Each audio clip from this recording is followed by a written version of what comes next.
Hey, what's up, everybody? True Boxing here. Thank you for coming back to get hit with the truth. So today I want to discuss the what's next on Shakur Stevenson, the now WBO interim champion at 130 pounds and the former champ at 126, still undefeated.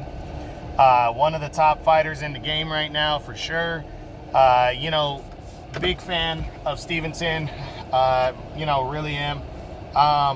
He's coming off a win over Nakathila on Saturday, June 12th when he main evented an ESPN card.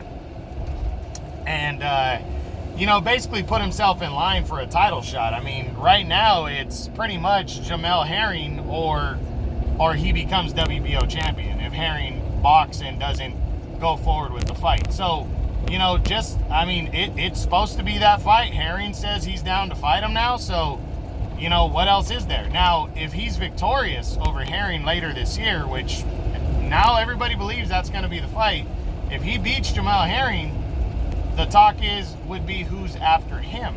So that's what I'm really going to evaluate is what's next after Jamel Herring, because that's the projected fight to make next. So let's run through the top 10 real quick and just kind of give some early predictions on who he could be fighting, and we'll go from there. So we start with Miguel Berchelt. I'm not going in any particular order because I haven't rearranged my top 10 at 130 yet. So I'm just going to go through with the guys that are still down there. Gervonta Davis, for me, is out of 130. He's fighting at 140 next. Even if he wins, he probably stays 140, 135. If he loses, he probably stays at one. He comes back down to 135.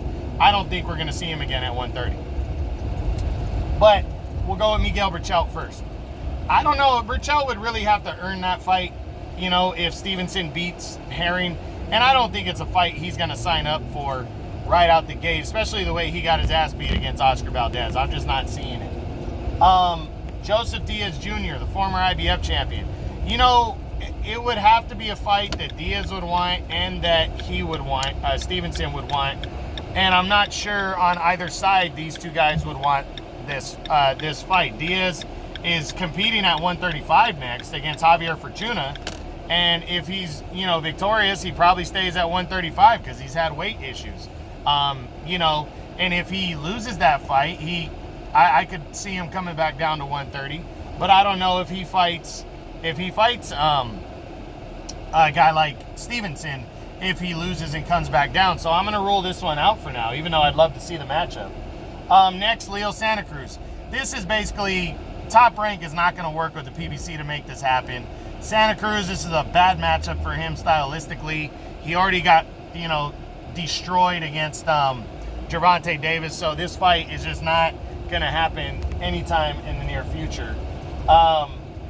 Roger Gutierrez, the current WBA regular champion, really doesn't bring much to the table for a guy like Stevenson. Golden Boy would have to work with Top Rank, and I don't know, I'm just not seeing it. Rene Alvarado, same thing. He doesn't even have a secondary belt, so not seeing this. If him and Gutierrez Gutierrez are to rematch, fight in a rubber match, Alvarado and Gutierrez, and Gutierrez comes out the winner, Alvarado comes out the winner, it's still, he doesn't bring a legitimate strap to the table, so I'm not sure Stevenson would go for it. Again, it's Golden Boy working with Top Rank, and I don't know if that can happen. As I said, Jamel Herring, he's the likely candidate next. I really don't think that's going to be a close fight. I think Stevenson would dominate Herring. I don't think a rematch would be in the cards unless Herring beats Stevenson, and I don't know if that's going to happen, So I think they are going to fight next. I don't think there's a chance that they would fight in a rematch, though. Tevin Farmer. This is Eddie Hearn and Matchroom working with Bob Arum and Top Rank. Not the best relationship, and it's just not the most attractive matchup. It's not a mandatory fight that has to happen. I doubt this is going to happen. Tevin Farmer's already been rumored to be flirting with moving up to 135 because he can't get big-name fighters at 130. So I don't see it. And then you got somebody like Shavkat Rakhimov, who, in my opinion, is going to be the next IBF champion at 130. If he becomes champion, it's kind of it's anybody's guess if he would fight a guy like Stevenson. I don't think he'd be afraid to fight him, but I'm not quite sure what promotion Rakimov is technically tied to. I know he's had PBC ties before, so that is kind of open to see.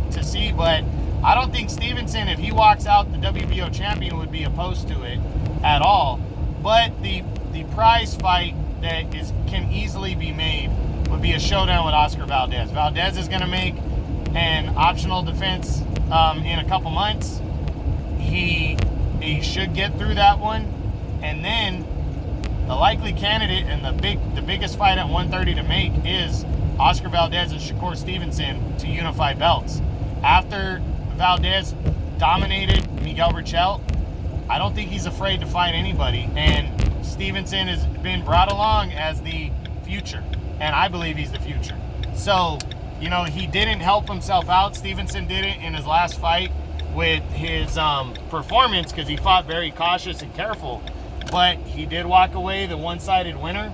And I think, you know, as long as he beats, I think he's got to have an impressive performance against Jamel Herring. And if he does that, then I really believe we're looking at a showdown with Stevenson and Valdez. But I think Herring's next, and then I honestly really do believe we could see Valdez, or even a unification with the other champion, who I think is going to be the champion, Shavkat Rakimov, after that. So that's it. That's the what's next on Shakur Stevenson following his win over Nakathila on June 12th, where he became the WBO interim champion at 130. I hope you guys enjoyed this. True Boxing, you've been hit with the truth.